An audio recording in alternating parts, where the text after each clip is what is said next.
Hello दोस्तों, स्वागत है आप सबका एक बार फिर हमारे यूट्यूब चैनल में। बात करेंगे इस वीडियो में शिक्षा विभाग से जुड़े अपडेट्स की जानकारी की कर्मचारियों के लिए। पहली बार है तो लाइक करें, सब्सक्राइब करें हमारे चैनल को, आगे भी अपडेट्स मिलते रहेंगे। तो 19 मई का 2022 का ये ऑर्डर ही कहें, जिसमें स्पष्टीकरण दिया गया है ग्रेचुइटी भुगतान के संबंध में, साथ ही पीएल को लेकर उपार्जित अवकाश और अनुपयोगी जो भी पीएल हैं उसके संबंध में। तो राजस्थान सरकार ने 19 मई को शिक्षा विभाग की तरफ से अपना स्पष्टीकरण ऑर्डर दिया है राज्य कर्मचारियों के ग्रेचुइटी जो होती है उसके भुगतान में, और साथ ही पीएल को लेकर क्या कहा है देख लेते हैं। सबसे इम्पोर्टेंट है कि निर्देशानुसार लेखी की ग्रेचुइटी के भुगतान के संबंध में वित्त विभाग की टिप्पणी निम्न अनुसार है। एक तो राजस्थान स्वैच्छिक ग्रामीण सेवा नियम 2010 के नियम 5 के अंतर्गत अनुदानित संस्था में की गई सेवा ग्रेचुइटी के भुगतान के लिए सम्मिलित नहीं होगी। यह कर्मचारी ग्रेचुइटी का भुगतान संबंधित संस्था से प्राप्त करने के लिए स्वतंत्र है,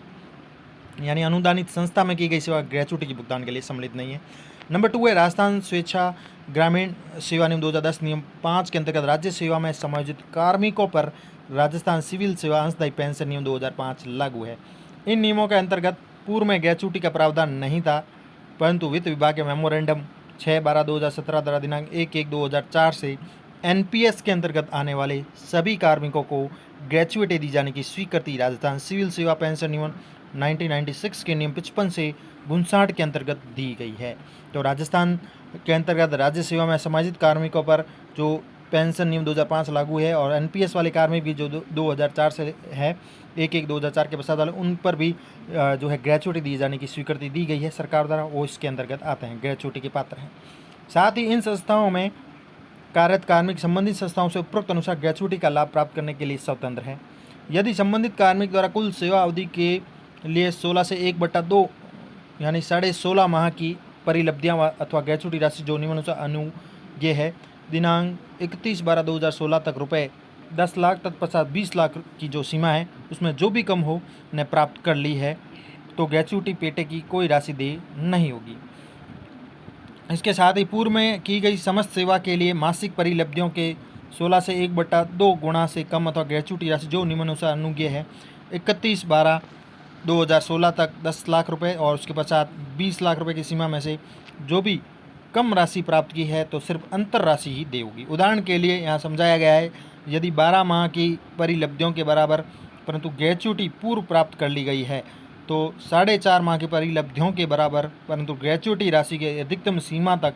तत्समय लागू नियमों के अनुसार ही राशि दे होगी। जिस अवधि में जितनी माह की सेवा ग्रेचुइटी की परियोजना संस्था में की गई थी उस अवधि का भुगतान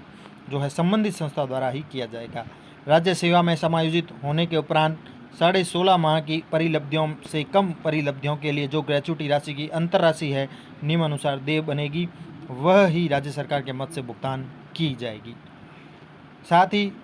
आगे अगला पॉइंट, ये तो ग्रेचुइटी के संबंध में क्लियर किया गया है कि राज्य सेवा में समायोजित होने के उपरांत 16.5 माह की जो भी परिलब्धियां या जो सेवा की गई है, जो ग्रेचुइटी राशि की अंतर राशि है नियमानुसार वो देय बनेगी, राज्य सरकार इसका भुगतान करेगी। अब बात आता है अनुपयोगी अवकाश के संबंध में मार्गदर्शन भी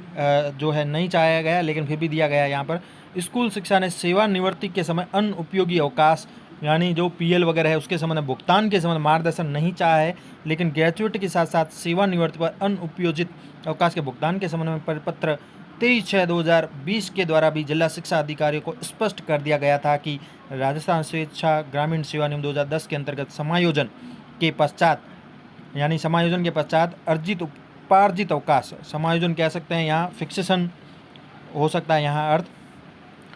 2010 के अंतर्गत नियम समायोजन के पश्चात अर्जित उपार्जित अवकाश के अनुपयोजित शेष का सेवानिवृत्ति पर नगद भुगतान राजस्थान सेवा नियम 91B के अनुसार 300 दिवस की सीमा में ही दे है। यानी ये तो नियम है ही कि उपार्जित अवकाश जो शेष रहते हैं सेवानिवृत्ति पर उनका नगद भुगतान ले सकते हैं, और अधिकतम जो है 300 दिवस है, तो 300 दिवस की सीमा में दे है, ये है। लेकिन साथ ही यहाँ क्लियर किया गया है पीएल को लेकर कि अतः समायोजन से पूर्व अनुपयोगी अवकाश व सेवानिवृत्ति पर अनुपयोगी अवकाश का शेष मिलाकर 300 दिवस की सीमा में ही भुगतान किया जाए। समायोजन से पूर्व अनुपयोगी अवकाश व सेवानिवृत्ति पर अनुपयोगी अवकाश का जो शेष है उसको मिलाकर 300 दिवस की सीमा में भुगतान किया जाए, और यदि कार्मिक ने समायोजन से पूर्व 300 दिवस का अनुपयोगी अवकाश का नगद भुगतान प्राप्त कर लिया है, यानी एडजस्टमेंट कह सकते हैं, सेवानिवृत्ति के समय कार्मिक ने 300 दिवस का अनुपयोगी अवकाश का नगद भुगतान प्राप्त कर लिया है, तो सेवानिवृत्ति पर कोई भुगतान देय नहीं होगा। तो ये बड़ी बात यहाँ पर कह रहे हैं कि कार्मिक ने यदि पूर्व में ही 300 दिवस का अनुपयोगी अवकाश का नगद भुगतान प्राप्त कर लिया है तो सेवानिवृत्ति पे कोई भुगतान देय नहीं होगा, और यदि 300 दिवस से कम का भुगतान प्राप्त किया है तो शेष दिवस का नगद भुगतान ही प्राप्त किया जा सकता है। और यह पत्र 23/6/2020 द्वारा जारी किया गया था। 23/6/2020 का ये परिपत्र जो है अनुपयोगी अवकाश के संबंध में मार्गदर्शन दिया गया था स्कूल शिक्षा विभाग द्वारा। तो 23/6 द्वारा जिला शिक्षा अधिकारियों को दी गई ये राय की पुष्टि की जाती है। इसके साथ ही वित्त विभाग की ID संख्या दिनांक 28/4/2000 प्राप्त कर प्रदान की जा रही। तो ये महत्वपूर्ण जानकारी आप सभी के लिए ग्रेचुइटी और PL और अनुपयोगी जो अवकाश होते हैं उनके संबंध में।